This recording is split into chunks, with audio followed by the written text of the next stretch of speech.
Como tercer panelista tenemos al caballero Kevin Ferreira. Es un joven con discapacidad visual total, abogado por la Pontificia Universidad Católica del Ecuador, tiene un diplomado internacional en Derechos Humanos, mención experto en el Sistema Interamericano de Derechos Humanos por la Latis Iuris Universidad de Guanajuato, asistente de abogacía en la Procuraduría General del Estado en el área de patrocinio, activista por los derechos de las personas con diversidad funcional en Ecuador y Latinoamérica, conferencista en seminarios nacionales e internacionales sobre personas con discapacidad e inclusión, publicaciones en temáticas relacionadas a la discapacidad, miembro del Observatorio Nacional de Discapacidad, Salud Pública, Trabajo y Derechos Humanos. Cursos nacionales e internacionales realizados en temáticas referentes a discapacidad, derechos humanos y derechos constitucionales. Participó como voluntario en el programa Familia Advance, fue miembro de la Fundación Agrupación Nacional de Estudiantes Universitarios Profesionales por la Inclusión, ANEUPI, fue miembro de Global Sport Quito, deportista panamericano de la disciplina de natación, medallista en eventos natorios nacionales e internacionales, actividades de servicios en la Iglesia Católica y en la Red Juvenil Ignacia del Ecuador. Mis frases de vida son: en todo amar y servir, y la única discapacidad es la vida, es una mala actitud. Kevin nos acompaña con el tema las barreras que enfrentan los y las jóvenes para poder acceder a la educación superior. Adelante, Kevin. Bueno, muy buenas tardes a todos los panelistas que nos acompañan el día de hoy. Saludar también a la Yadis, también al público presente. Quería, antes de empezar mi intervención, probar sonido. Por favor, si se me escucha. ¿Sí se me escucha? Se le escucha, Sí, Kevin. Perfecto, muchas gracias. Bueno, gracias por hoy asistir a el Día Internacional de las Personas con Discapacidad en sus vísperas, ¿no? Y hablar de un tema que es importante. Quisiera, por favor, si podemos empezar a proyectar la presentación que he preparado, porque vamos a hablar acerca de las oportunidades y algunas barreras que enfrentan los jóvenes en la educación, ¿no es cierto? La educación superior, concretamente, pero vamos a ver desde un punto de vista normativo y educativo, ¿no es cierto? Entonces vamos a comenzar, por favor, para que nos ayuden compartiendo la pantalla. Ya se está compartiendo, Kevin. Perfecto. Vamos entonces a la siguiente diapositiva, ¿sí? Y vamos a definir dos términos clave. Estos dos términos clave son, primero, la educación. ¿Qué es la educación? Según el Comité de los Derechos Económicos, Sociales y Culturales, es la oportunidad que tienen todas las personas para, tiene algunas ventajas, ¿no es cierto?, trascender en sus vidas, participar en sus comunidades, tener metas claras, ¿sí? La educación es un derecho humano que permite la realización de otros derechos conexos, ¿sí? ¿Por qué? Porque al tener, por ejemplo, trabajo, educación, tendremos derecho al trabajo. Al hablar, por ejemplo, de educación, estamos garantizando accesibilidad, estamos garantizando participación, entre otras. Por eso, el Comité de los DESC habla de este tema. Y vamos a definir educación inclusiva. Para esto es importante tener en cuenta que a lo largo de la historia hemos tenido 4 paradigmas, ¿sí? Que no me voy a detener a definir cada uno de ellos, sino que vamos a, brevemente les voy a decir cuáles son estos. Primero hablamos del enfoque de exclusión, luego segregación, ¿sí? Entornos paralelos, luego integración, quiere decir que la persona con discapacidad se integra a la sociedad pero no se adapta a nada. Y la inclusión. ¿Qué es la educación inclusiva? Es la oportunidad que tienen las personas con discapacidad para aprender. Y es un aprendizaje mutuo. ¿Por qué? Porque aprende la persona con discapacidad, pero también aprende la sociedad. Es decir, se da un aprendizaje mutuo. Fomenta la participación, las propuestas, se hacen cambios también y adaptaciones. Entonces, la educación inclusiva lo que busca es la diversidad, el abrir la educación a todas las personas respondiendo a las realidades actuales, ¿sí? Vamos a la siguiente, por favor. Y es importante conocer el marco jurídico que aplica a nivel internacional, ¿cierto? En primer lugar, tenemos la Convención de los Derechos de las Personas con Discapacidad, ¿cierto? Que es un instrumento bastante completo, digamos, para el tema de la discapacidad. Y en el artículo 24 nos menciona, primero, la educación será inclusiva a todo nivel. ¿Qué significa esto? Que debe ser inclusiva desde la educación inicial hasta la educación superior. Miren, esto es algo que debemos tener muy en cuenta. Y la convención nos habla de educación inclusiva a todo nivel, no de integración, sino de educación inclusiva. Habla de que deberá contemplarse la accesibilidad, de que deberá haber formatos accesibles, ¿no es cierto? Personal capacitado en estos temas de educación inclusiva, es decir, debe haber personas especialistas en esto, los estados deben agotar sus esfuerzos, ¿no? En estos temas. Y por último también tenemos que se adecuará a las necesidades específicas de cada persona. ¿Qué significa esto? Que si bien los estados pueden generar normativa o políticas de inclusión para ser implementadas, no necesariamente tenemos que ceñirnos a este modelo, sino que si hay algunas necesidades específicas, ¿sí?, de las personas, tienen que hacerse las adaptaciones correspondientes. Y ahí hablamos, por ejemplo, de adaptaciones curriculares significativas o significativas, ¿sí? Y esto es lo que nos dice la Convención de los Derechos de las Personas con Discapacidad. El poder adaptar con normativa y políticas ya establecidas, pero también tomando en cuenta las necesidades específicas de cada caso. ¿Por qué dice esto la Convención? Porque la Convención lo que está viendo es los tipos de discapacidad. Una adaptación, ¿no es cierto?, curricular, no puede ser la misma para una persona ciega que para una persona con una discapacidad auditiva, por ejemplo. Las adaptaciones curriculares van a ser distintas, ¿sí?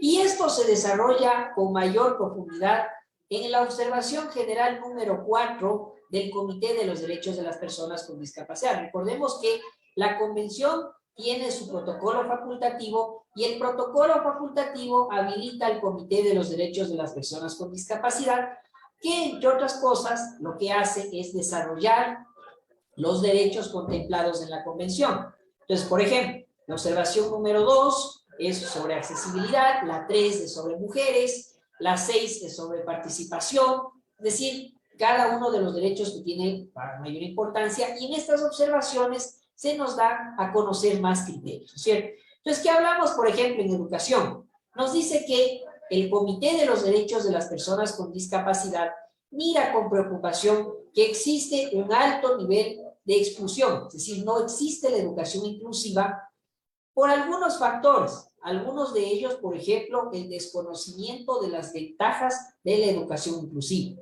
Lamentablemente es así.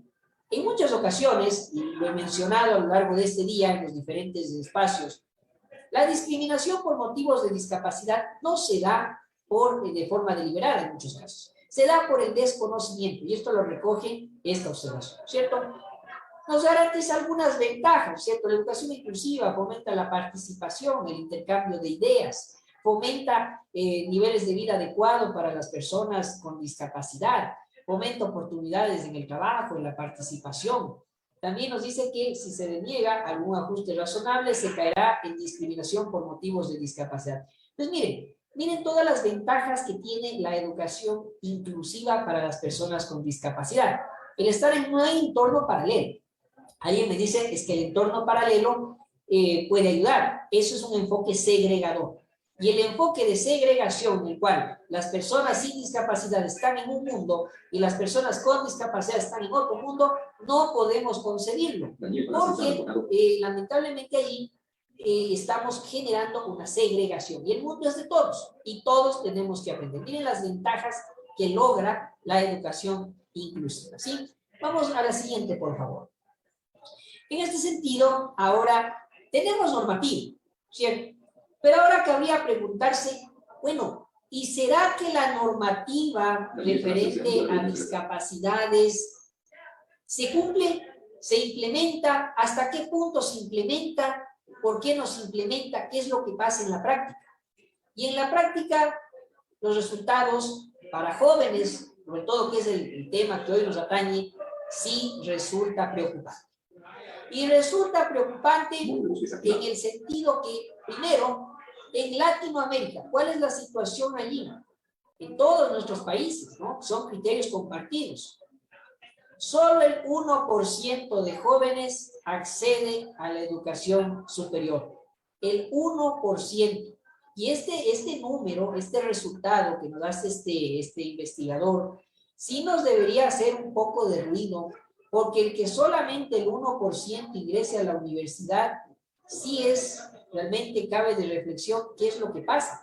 Porque como vimos en la convención, la educación superior, la educación se garantizará a todo nivel. Y lo dice la observación 4, propone lineamientos. Pero ¿qué está pasando en Latinoamérica y por qué tenemos este porcentaje tan bajo? Luego, las políticas de educación inclusiva no contemplan a todos los grupos, y es que sí. Yo que he realizado estudios acerca de la educación superior, ¿cierto?, para personas con discapacidad visual, tomando como ejemplo un solo grupo, manifiestan las universidades particulares, las privadas, de pronto recursos, hay cooperación, hay voluntad. Pero las públicas lamentablemente no reciben ese apoyo por parte del órgano competente. Dependerá en sus países quién sea el encargado de la educación superior. No solo CONADIS, ojo, no solo los CONADIS, sino los encargados de la educación superior. ¿Sí? En nuestro caso, Ecuador, CENESID, ¿cierto?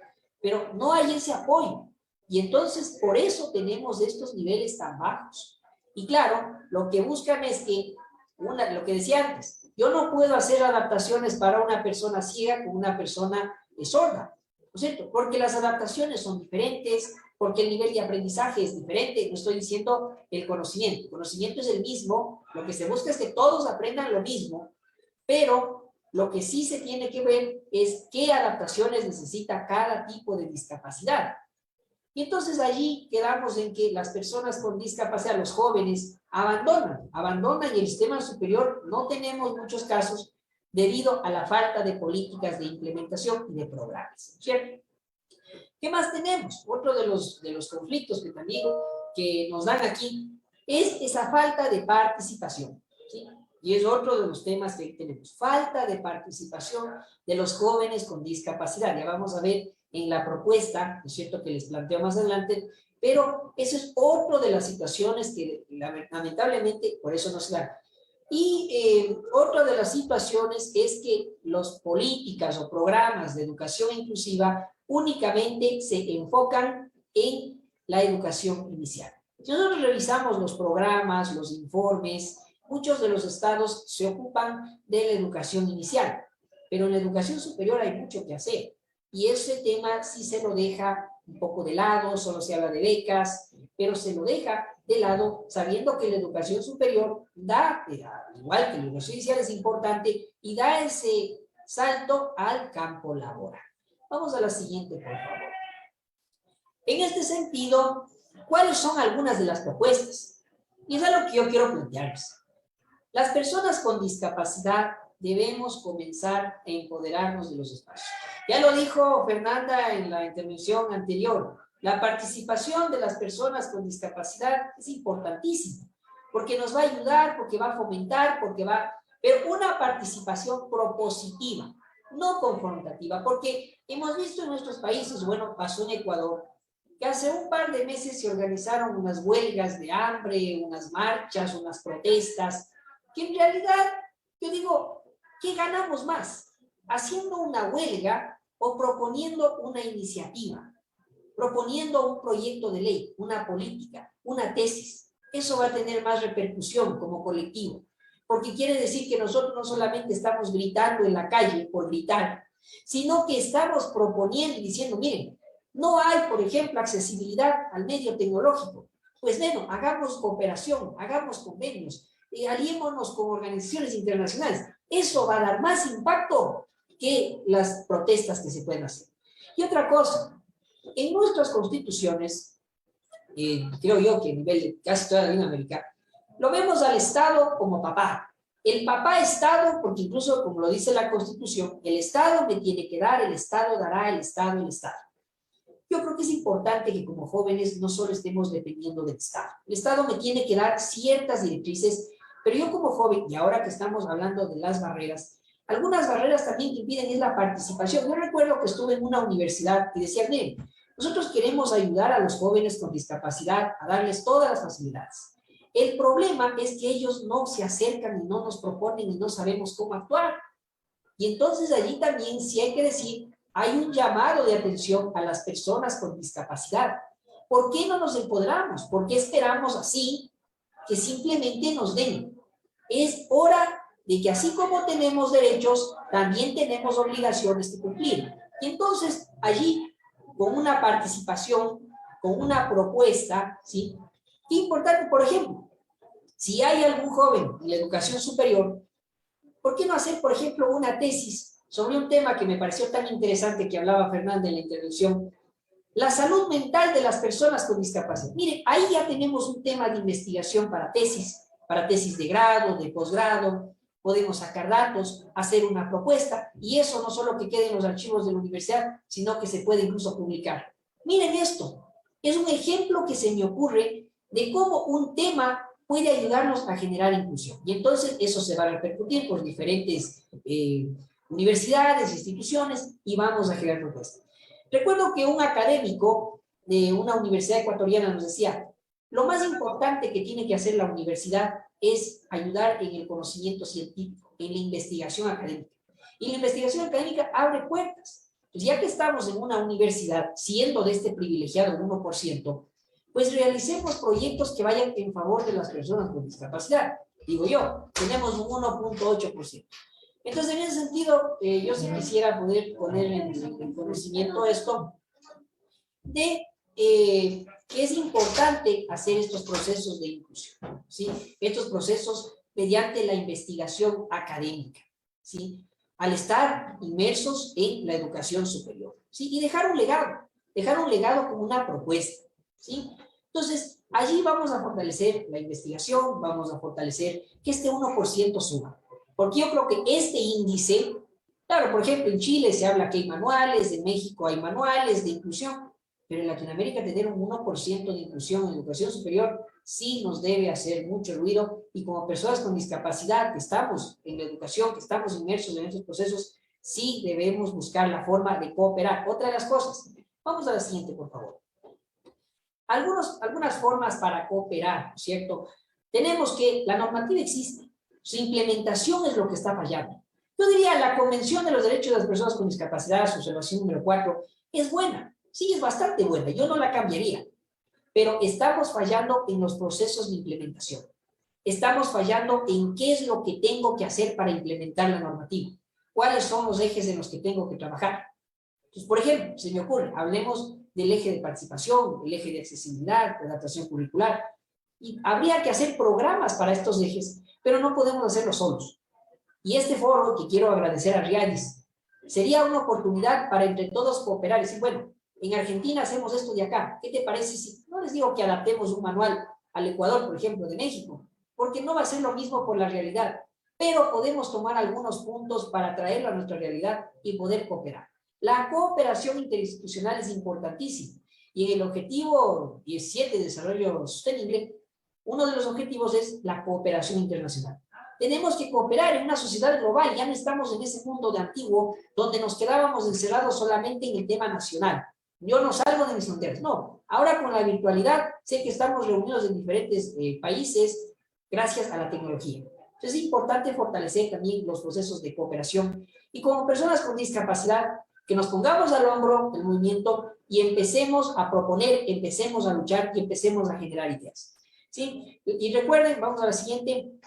Les dejo, estos son algunos de los contactos. Quisiera que podamos seguir dialogando de esto, que no se quede en un panel, ¿no es cierto? Sino que de aquí salgan ideas, les digan, ah, sí, la salud mental me interesa, la educación superior me interesa, ¿por qué 1.8%? Quiero hacer un cambio en mi comunidad.